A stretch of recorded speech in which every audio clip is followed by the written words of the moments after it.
Steve, welcome. Thank you so much for accepting my invitation. And I would like you to tell us a little bit about yourself. So when we know that you are a clinical hypnotherapist, and one of the things that I am very curious is to know, did when did it start and how did it start, this passion that you have for hypnosis? Well, it started in high school. I was in military school. My parents sent me to military school. A lot of parents threatened to send their kids to boarding school or military school, but my parents actually did.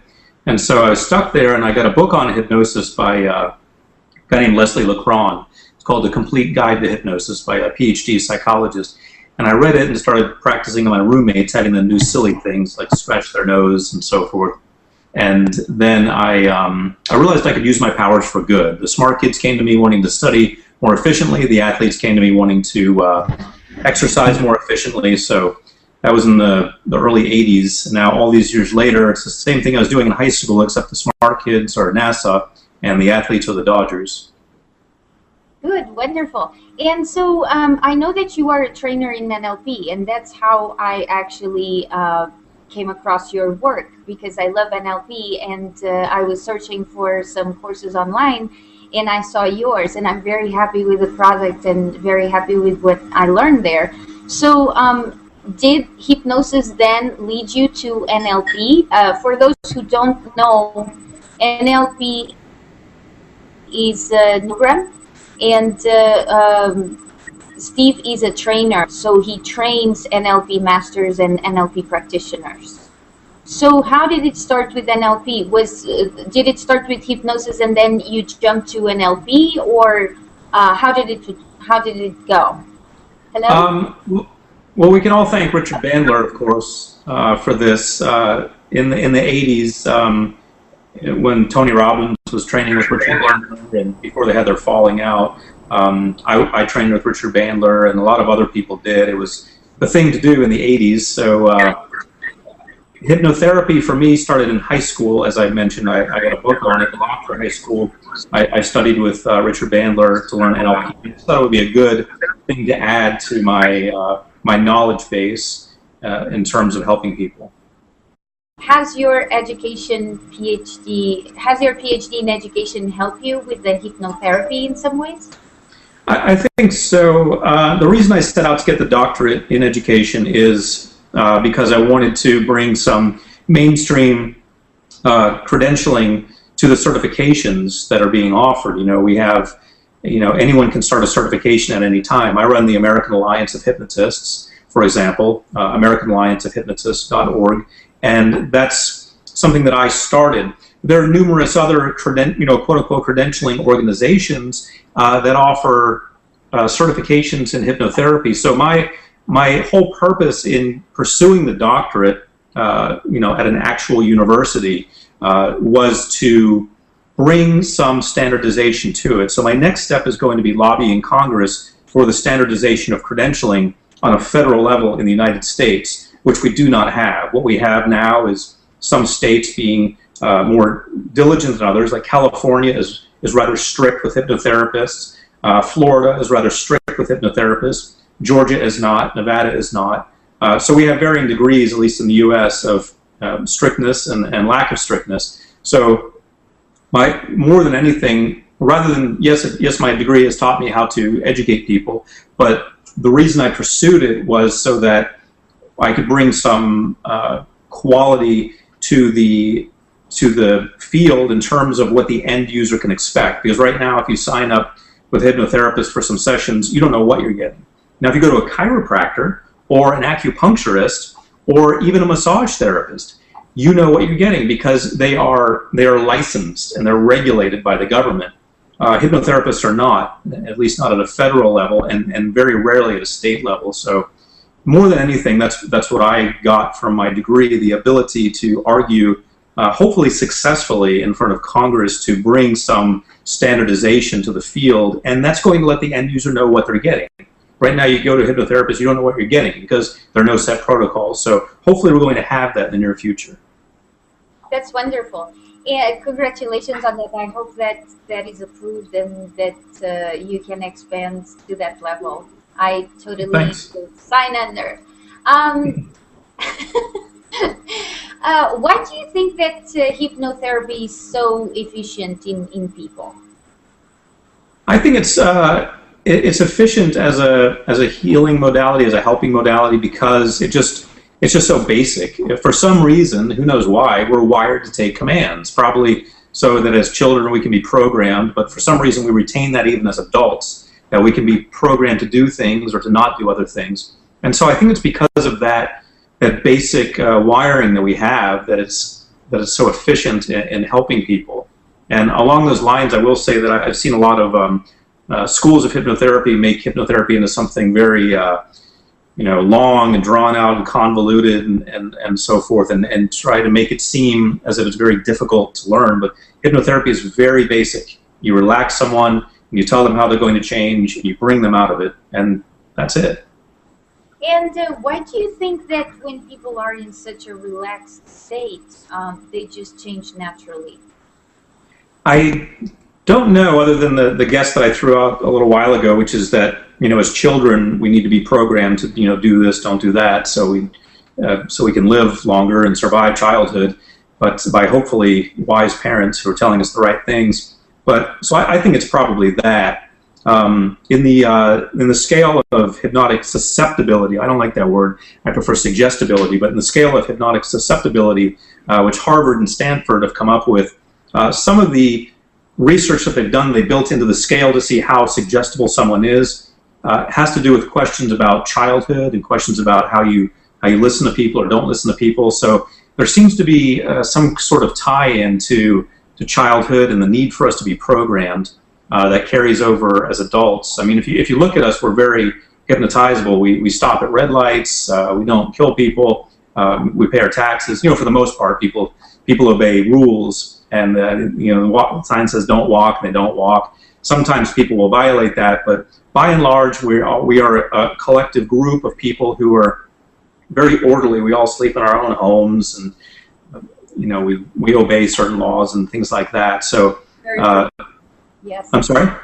We are very programmed. We don't even realize, but we are totally making a program all the time.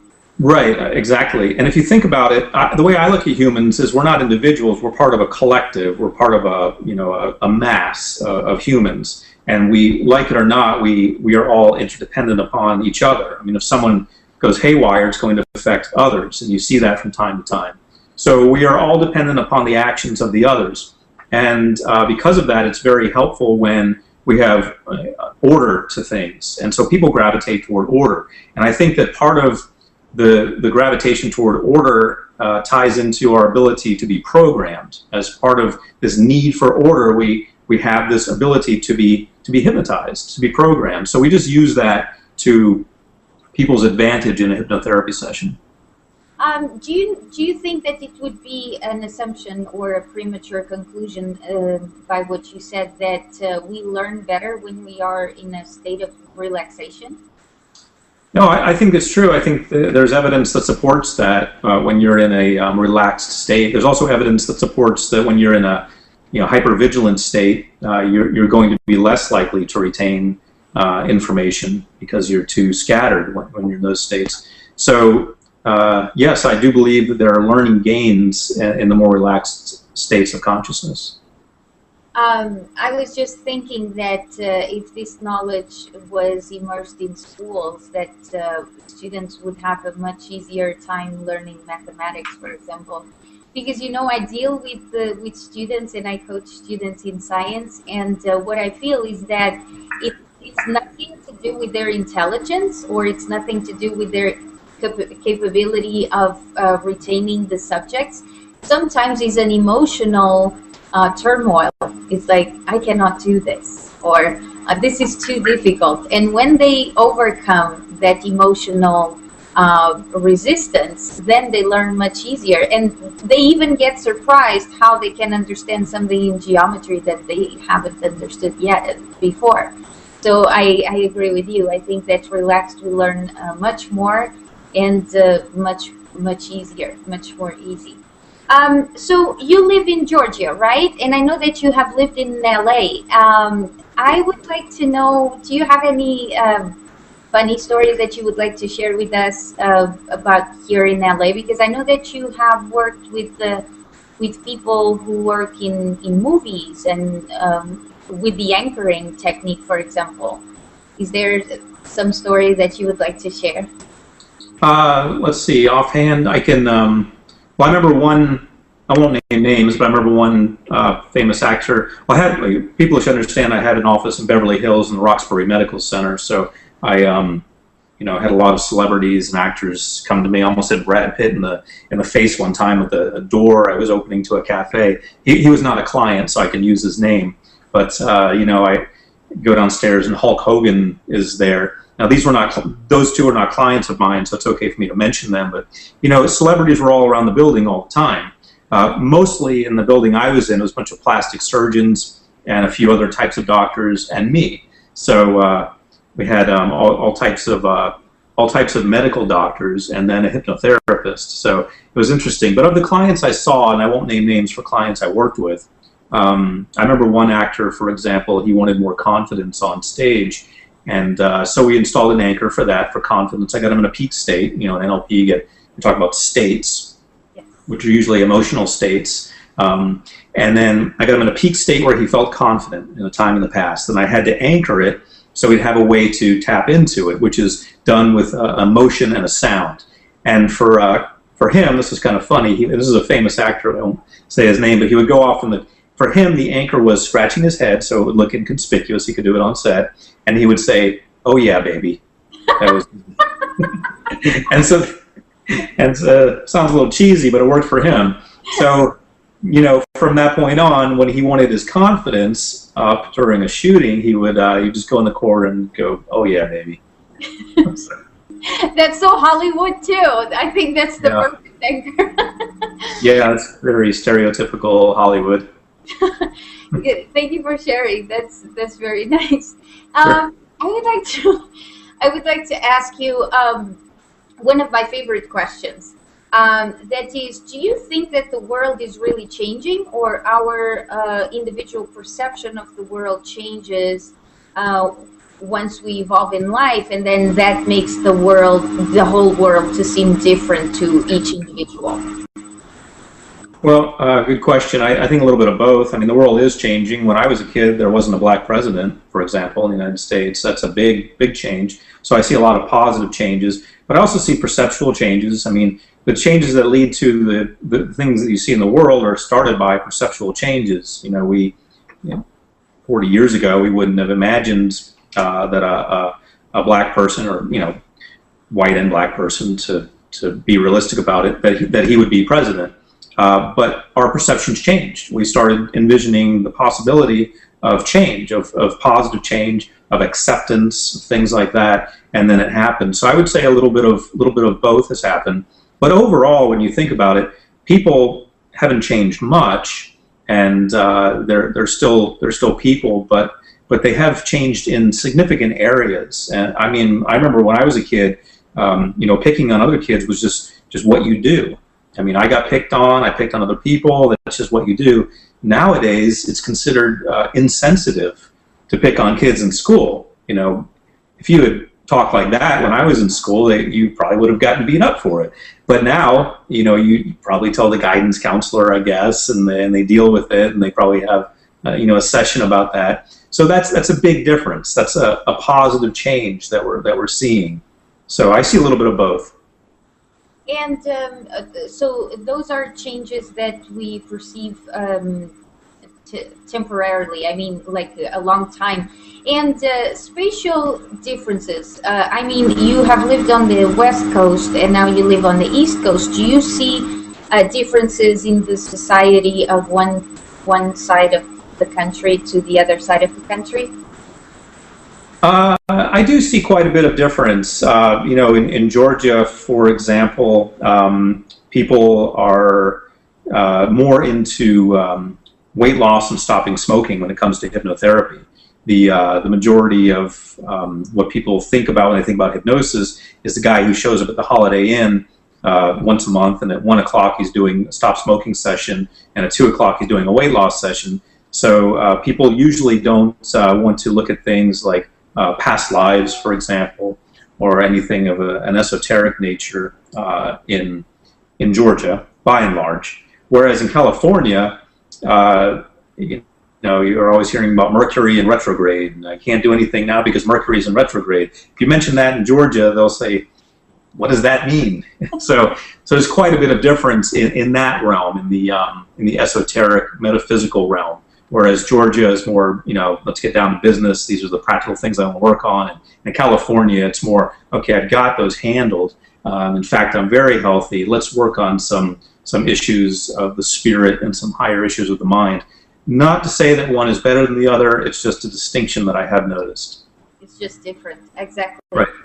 I would like to know, so for the people who are listening to us, how can they reach you and how can they study with you? Do you have seminars? Do you have online programs? I know you do, but I would like you to share. How can people become your students and become certified in hypnotherapy and NLP or all the other modalities that you have? Well, you can check out my website, which is just stevegjones.com, stevegjones.com, and I've got some classes on there. If you just want classes, I recommend you go to hypnosiscertified.com. Hypnosiscertified.com. A lot of my classes are there. It's kind of a one-stop shopping place where you can access a number of my classes.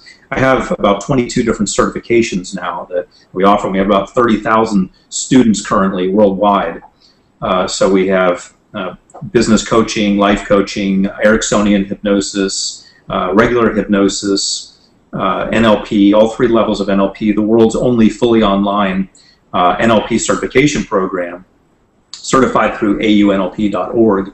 So again, if you want to reach me, it's stevegjones.com. And if you want to just study one of my more popular programs, I would go to hypnosiscertified.com.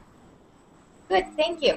And can Sure. people work with you? Do you have clients still, or right now you just focus on other subjects such as? Well, I've raised my rates quite a bit, so I mostly have celebrity clients now. So people can work with me, but it's a little cost prohibitive in most cases. But if they want to, they certainly can. Sure. Would you like to tell us a little bit about your books?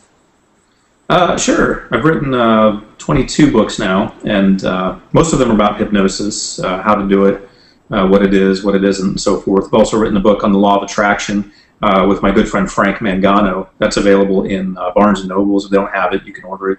We had the foreword by John Asseroff from The Secret. So that's called You Can Attract It. If you were to check out any of my books, I would check that out. In fact, we have a website for it, youcanattractit.com. It's also available on Kindle. Power of Thin is a good book for weight loss if anyone wants to lose weight. But a lot of my hypnosis books are available through my website, stevegjones.com. There's a link there where you can access most of my hypnosis books. Thank you. And so Sure. we have talked so far about the changes that we have observed in other people. I would like to ask about yourself. Since you are, since the beginning of your career, how do you feel that being a trainer in these matters and in these subjects has changed you and transformed you? Well, it's made me a little more hyper vigilant when I'm in a situation with someone, like an interpersonal situation. When I'm talking with someone, I look for their language patterns and I'll watch my own language patterns. Believe it or not, I don't use hypnosis or NLP to manipulate people, even though people always accuse me of that. In fact, videos that I used to post on YouTube, people would say, watch him at 1 minute and 10 seconds where he's doing the whatever technique, and I wasn't doing the whatever technique. I was just delivering information. So it hasn't changed me in terms of using my powers for my own gain, but it has changed me in terms, knowing NLP and hypnosis and life coaching and business coaching has changed me in terms of just watching how I can be of benefit to people, even in one-on-one, just quote-unquote normal conversations, how I can perceive what they're saying to me, how they're saying to me, what they're really saying to me, and offer them some guidance based on that.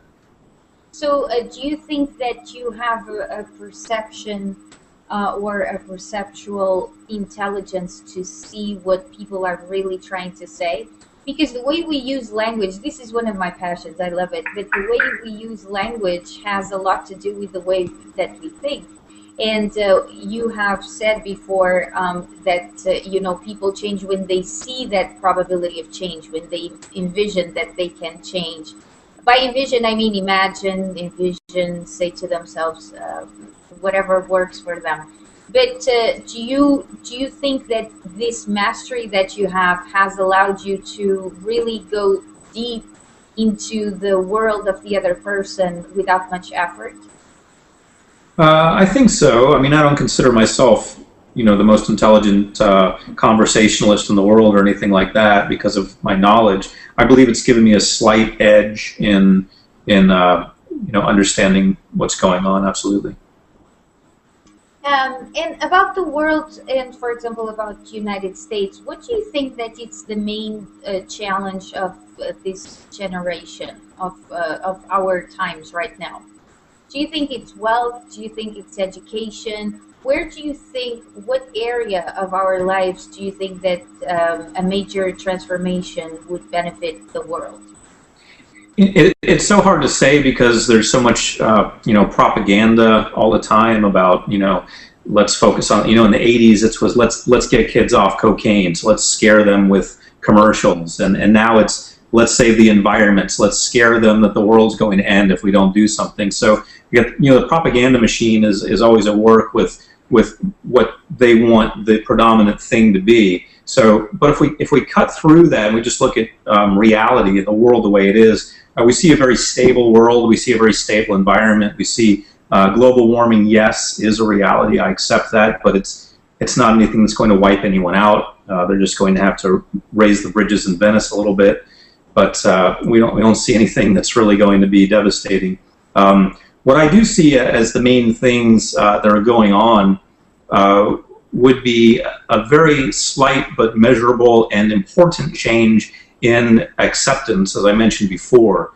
Like I said, when I was a kid, people of certain races and people who were handicapped and people of certain religions, they were strongly discriminated against by children and adults and everyone. It was just what happened. That's the way it was. And generations before mine, it was even worse. But now we're becoming, thanks to the internet, and thanks to just people understanding other people, and really thanks to lawsuits. I mean, you have all these, everyone's hyper vigilant about, I might get sued for saying the wrong thing, and I need to be PC. So a byproduct of that has been that, we now have more acceptance. Some of it's fake acceptance, some of it's just acceptance so people don't get in trouble, but it's rubbing off on children.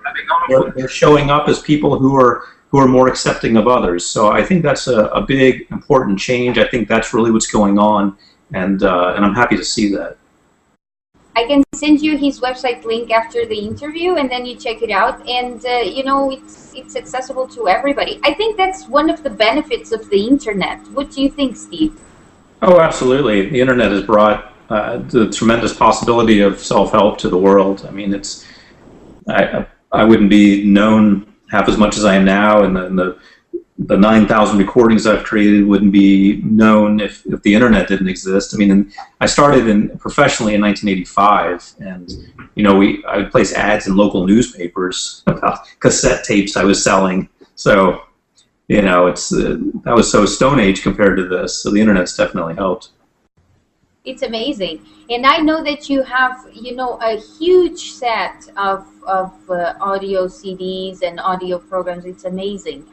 The first time I went to your website, I got completely lost. Me too.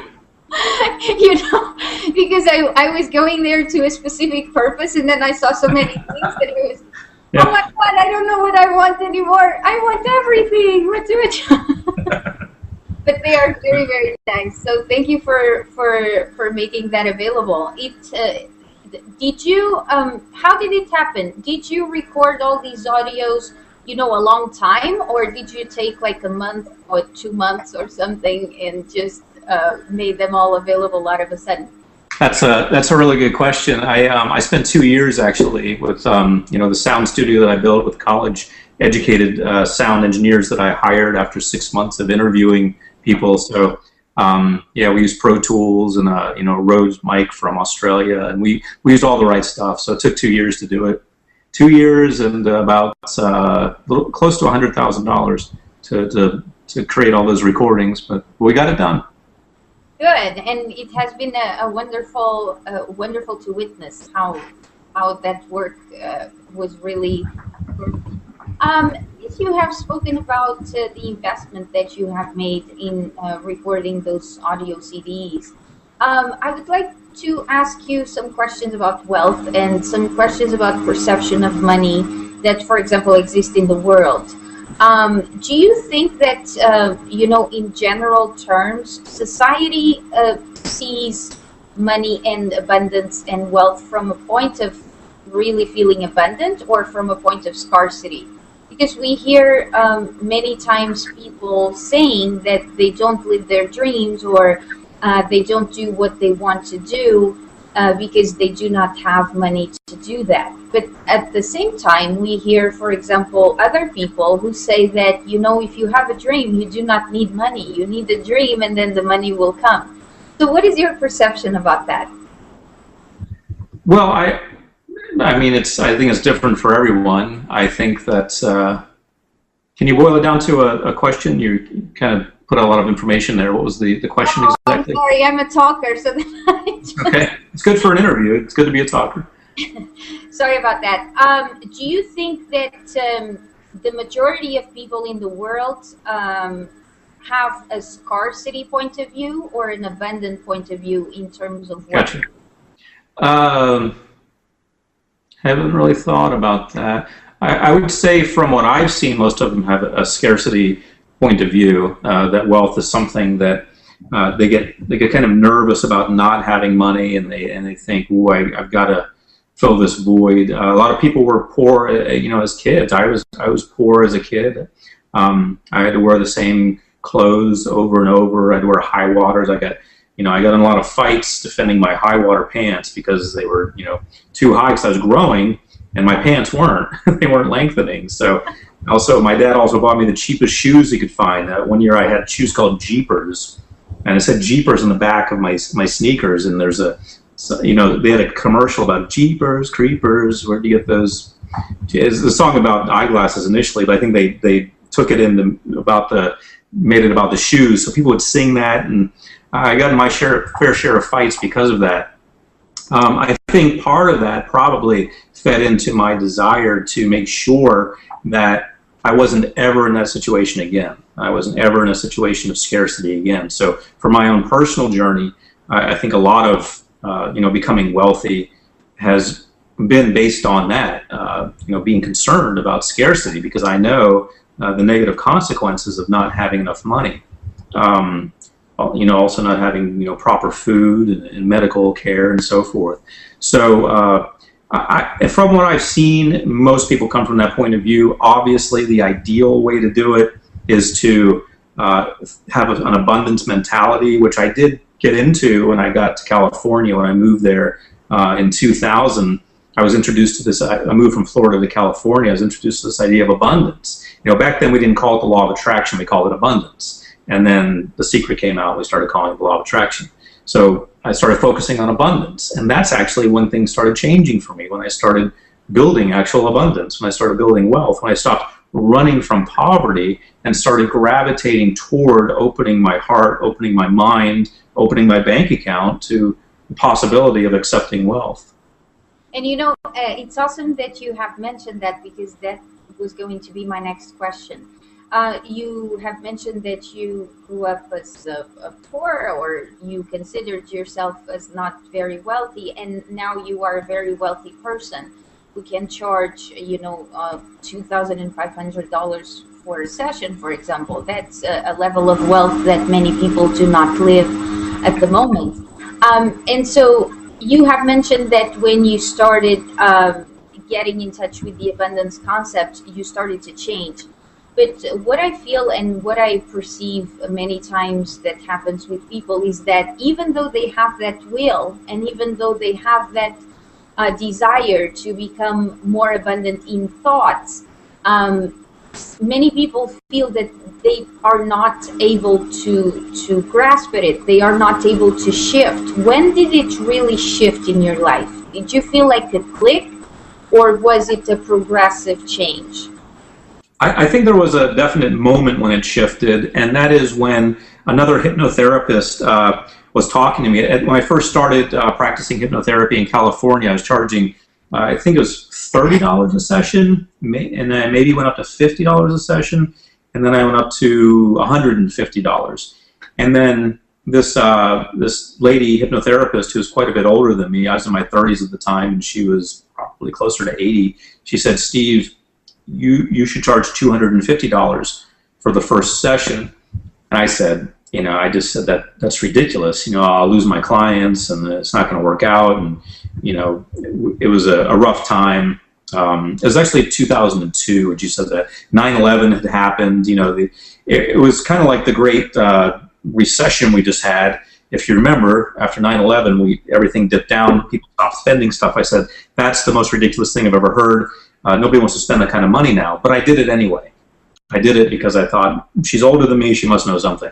So the very next client I had was a celebrity client who called and said he wanted to schedule a session with me and asked me how much I charge. And she had trained me. She said, "How much do you charge, Steve?" I said, $250. She said, No. How much do you charge, Steve? I said, $250. She said, "How much do you charge?" I said, $250. So when he called me on the phone, I was able to tell him I charged $250. He said, "Okay, are you free next Thursday," or whatever. And so I honestly believe that if that celebrity had called and I had lower rates, he probably would have been concerned. Why does this guy have an office in Beverly Hills, but he's not charging that much? So it was in the moment when she was coaching me, telling me how much you charge, that's when it shifted for me. And my whole mindset ever since then, as I've raised considerably past that since then, has been just onward and upward.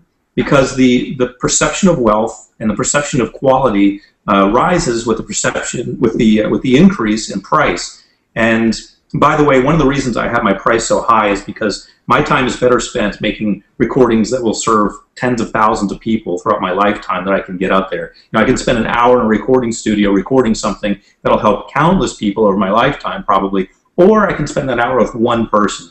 If that one person is going to take my time like that and take my time away from all these other people, they're going to have to pay for it. So that's why my rate is high, because it's taking away from helping the rest of the people.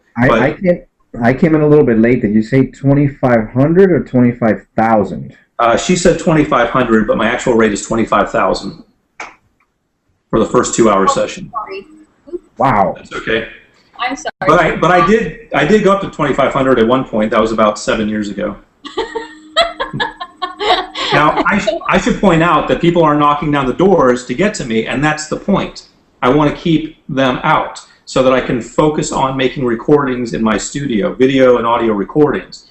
That's why the price is high. I mean, is like, do you like insert nanoprobes into people's minds who charging $25,000? Because that's a lot of money. Wow. No, and I wouldn't say that I'm better than anyone either. I wouldn't say that it's a reflection of super high quality. I would say I'm a good hypnotherapist, and there are other people who are just as good as me. It's just that I value my time, and when I'm spending one-on-one time with someone, it's taking away from countless other people who deserve my time, who could have my time. So now, that's why. one thing I would say is at $25,000. I mean, I guess people have a big carrot in order to really make a shift. I think that probably, did you say that adds to it? I mentioned before, Yeah. I do not know if you know Steve G. Jones, but he is in the field for a long time, and he's well known. And, the way and the amount that he charges has to do with his value. The value that not his value as a person, because all of us have value as people, but the value that he gives to the other person, to the person who is going for the coaching session. because Steve has started with many clients here in Beverly Hills, in Los Angeles, as he has mentioned before. And as he has mentioned before, he had hourly rates of $100 and so on. So it was progressive. Now, the thing is, if you know a little bit about his work, he has an extensive set of hypnosis sessions, audios available in his website, stevegjones.com. And, it takes time to build them, because all of us can build an audio, but to build a high quality audio is a little bit different. I have tried to record some audios as well, and I'm like, this is not working this way, because you hear noises, you hear this.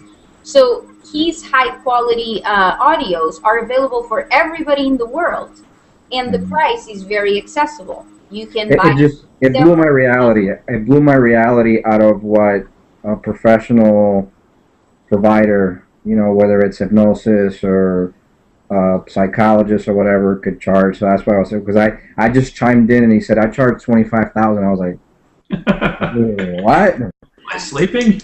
No, it kind of, because you hear people charging, some of like the good one maybe $1,000, but I mean from 1,000 to 25,000 is like, whoa. But yeah, exactly. It's kind of cool. It's kind of cool that it's doable. Somebody's done it. That's the focus is different. One of the things that is important to consider is the value of time. So, I have read some wealthy people about some wealthy people around the world, and they all say the same thing: is the value that you give to your time. And when I started thinking about it, because I came a long way too. When I started thinking about it, I realized that it's very true. It's the way you value your time. The day has 24 hours for everybody. Now, the way you value those 24 hours will make a whole difference in your life. Sometimes we value time more, sometimes we value less. It depends, but it depends on what you really want to do. And as Steve was saying, his heart is in the building of, the audio series and making these things available online, these programs and so on. So because the day doesn't stretch. I totally get it. I just, like I said, I mean, it's just cool. Coached by him. Good for you, man. If you can charge $25,000 and get it, that's okay, awesome. Steve. Thank you. Good Steve, stuff. I would like to ask you. Oh, first of all, I would like to tell you some good things that are written in the chat. So Greg says, Steve's courses are awesome. He shares what he learns and has many hypnosis recordings to help in tons of areas. And then Greg says, I would be interested to know about the different types of hypnosis recordings that he has created. Gold, for example, gold versus platinum. And this is an excellent question, because for those who haven't seen his recordings, please go to his website, stevegjones.com. And I'm going to ask you this question now, Steve. What is the difference between the platinum, the gold, and the silver? Because I had exactly the same question. Well, if you go to stevegjones.com and you click on what's the difference, click here, you will see the grid that we've created. The gold recordings are a half-hour long. They all use the same induction, the same deepening, the same background sounds, whereas the platinum recordings are a full hour long, with a full half hour devoted just to the programming part, but the whole thing's an hour long. We use one of 5 inductions and deepenings, one of 10 rather inductions and deepenings, one of 5 musical backgrounds. They also have binaural tones, analog marking, future pacing, things that the gold recordings don't have. So the platinum recordings, although more money, they deliver more value. Cool, thank you. Do you currently make seminars? I've got one coming up in Las Vegas in April, the hypnosis event, I think it's called, with Marshall Silver and a few other people. It hasn't been my practice to do seminars. I've been very busy with my doctorate, wrapping that up, and I've been traveling the world teaching NLP and so forth, but mostly to smaller groups. This is going to be a larger group. So whereas I haven't really been into the big seminars, with thousands of people, I'm getting back into that now, and so that's something I'm segueing back into. Cool. Keep us updated. I have a question about NLP. I have read somewhere online, I cannot precise the source, but someone said that majorly in the world, people are, the humanity is divided in kinesthetics and visual. Do you agree with that? Majorly. Between kinesthetic and visual, and not auditory or gustatory or olfactory? Yes. Where did you read that? I read online. It was an article. I can't remember. Well, that's probably just an example of what I was talking about earlier on, which is that NLP is a non-juried field. It's not researched by universities with federal grant money to with qualified PhD psychologists and so forth doing the research. So you could have read it on a blog, for example. I don't know, but the question is. Of the major modalities, the ways we interact with the world, which are visual, auditory, and kinesthetic, meaning motion and the feelings that we have on our body and so forth. The question is, do I feel that kinesthetic, the way we feel and the way we walk and move, and visual, was it? Yes. If those are the two major ways that we interact with the world. And the answer is I don't know. I haven't seen any research on it. It would just be conjecture if I said something I don't know. From what I've seen, that seems plausible that it is, but they've left out auditory altogether, and a lot of people use auditory type language. They say, "I hear what you're saying," or yes, "Listen to my point of view," and so forth. So it rings the bell. Yeah. I love that one. It rings the bell.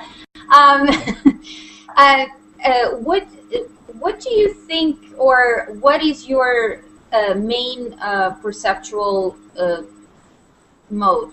Are you a kinesthetics person or visual, or how? I lean more toward kinesthetic, and we have to realize that most people are a little bit of everything, and we don't want to rule out olfactory and gustatory, the sense of smell and sense of taste. Usually not major ways of interacting with the world, but for some people they are. So I'm more kinesthetic. I'm primarily kinesthetic, more action-oriented and hands-on oriented. So that's my major modality. That could change over time, and in certain situations it's different. Certain situations I'm more of a visual person. So we have to keep in mind also that people are not machines. They're not computers, even though NLP would like us to believe that maybe they are to a large extent. We're really not. We are organic beings, and because of that, we don't have to follow any set way of being, and we can change radically at any time. We can also be different in different situations. So primarily, though, for me, I'm kinesthetic. Can I ask you a question? Sure. How spiritual you are and how connected you are to a higher self? What gave you this idea that this is your path to take as in career-wise? That's a good question. Well, I should say that I was a preacher for the Church of Christ for 5 years. From 1990 to 1995, I was a preacher. And but before that, I had studied the major religions of the world. I studied the Srimad Bhagavatam. I studied the Bhagavad Gita. I studied the Quran. And I associated with various religious groups to learn about them. I chose Christianity, and I chose to become a preacher and preach within Christianity for 5 years. Because I felt that it was a moral code, something that people can, get interested in terms of, what's to come in the afterlife and so forth. So for me, I've always been spiritual. If you're into numerology at all, my life path number is 7, which is the spiritual number. So I've always been, ever since I was a kid, very spiritual. My parents were not. They didn't like church. I had to go to the neighbors to ask them to take me to church. So I've always been searching and learning, and right now I would say that I'm primarily back to just opening myself up to any possibility, religion-wise and spirituality-wise. Steve, in these last moments, I would like to ask you about the future. What do you forecast the future of humanity to be? What tendencies do you think that we are living right now? Do you see the application of these techniques such as hypnotherapy and NLP and all others in an educational system, for example? What are your dreams for the future? Well, my dreams for the future and the actual way I think the future is going to work out are quite a bit different. I hear a lot since I've got my doctorate in education, and I am a hypnotherapist and an NLP trainer and a life coach and so forth. I hear, well, why don't we just, put in some subliminal programming in the schools that'll keep these kids from, losing their minds and get them focused on their grades and get them to be good and so forth. That's never going to happen. And so I'd like to see that, but it's never going to happen because of the logistics of it, the legality of it. Parents don't want their kids programmed with some subliminal stuff. They're very afraid of it. Plus, they could get carried away, and who's to decide what they should be programmed with and what they shouldn't? Parents will sue at the drop of a hat, and they'll take their kid out of school, and there'll be a big ruckus about it in the local community. So that's not going to happen. We're not going to have hypnosis and subliminal programming and NLP and so forth used in schools. We're just not going to see that, even though I'd like to see more of it. What we are going to see is this continuation of acceptance, this continuation of, handicapped people and people of different races and colors and so forth being accepted more until we see that, prejudice and discrimination is a thing of the past, and people who discriminate are going to be discriminated against because it's going to become less and less of a cool thing to do, and acceptance is going to become more popular. So because of that, we're going to see people with learning disabilities hopefully included. We call it inclusion in the school system. We're going to see inclusion continue to grow, which is where you take someone, when I was a kid, you have the kids with learning disabilities in this class and everyone else here, and then you have the accelerated class here. So you have 3 levels. Accelerated class is very small, learning disabilities class is very small, pretty much everyone's in the middle. It's kind of a bell-shaped curve. What we're going to see is more inclusion. We're going to see more people with learning disabilities put into the mainstream because we're going to understand that they have potential and they have abilities. So we're going to see more of that. We're also going to see outside of academia, we're going to see more acceptance in general of hypnotherapy and NLP because medical doctors are realizing more and more that they know about this much. I mean, here's probably what there is to know, if there is even any limit on it, just to give you a relative view. And here's how much medical doctors know. So, and they know that. They're starting to realize that. Medicine is not the answer. The subconscious mind dictates what the body does. And that's independent of drugs or anything. It's just your thoughts create your reality and contribute to your physiology. And so we're going to see more acceptance of that. We're going to see that model, more of the holistic model, put into medical schools. We're going to see doctors not necessarily trained in hypnosis and NLP, but trained in understanding that the mind is creating a lot of illness. And once we see that more, we're going to see, hopefully, a phasing out of drugs. Every commercial is a drug commercial, seems like. Hopefully we'll see that becoming less in vogue, and we're going to see this concept of the mind healing the body become more popular. That's an excellent point. And, you have said that the mind creates the reality, and many times our mind is what is creating the illness or any other limitations. But for example, for a person who is at home watching this broadcast and knows that she or he has a limitation and wants to overcome it, do you think that the person himself or herself has the ability to know what the route is and where to go, or do you advise that the person contacts and gets in touch with a coach, for example? I would suggest they get in touch with a coach. I mean, I myself, maybe it seems that I'm against medical doctors, but I went to a medical doctor yesterday and I went to one today because they're experts in their field. So I always want to see what's going on. I want to get the physiology perspective. But I wouldn't. So that's important. Medical doctors are very, very important, and I don't want to put them down at all. What I am saying is they need to integrate more of the mind into it. But yeah, someone who. And I brought that up just to show that even I will understand that I need to get the services of someone smarter than me, someone who knows more, a professional in their field. So someone who is suffering with something, they should go to a life coach. Now, if they've got a medical situation, always start with a medical doctor, always. And then once you find out, you can decide how you want to approach it. You and your doctor can work it out. There's usually a way to work on it with your mind. But I would say anyone who's suffering with something, rather than attempting to fix it themselves, they should hire a professional to at least give them their perspective of it. If I were you, I would do this. Here are some suggestions. Because every professional is going to offer every client who comes in their door, hopefully, something that the client didn't know before, a way of looking at it objectively. They're not their friend, they're not their buddy, they're not their lover, they don't have anything to gain from it, the session's already paid for. What they say to that person is quality information from an objective point of view, ideally and hopefully, and in most situations. And so there's going to be something they can take from that. Trying to work on things yourself, I think, is a lot of times a waste of time. You need to get some tools from someone who knows more than you do, and I do it all the time, and then you can take that information, and then you're better prepared to tackle the situation, whatever it is.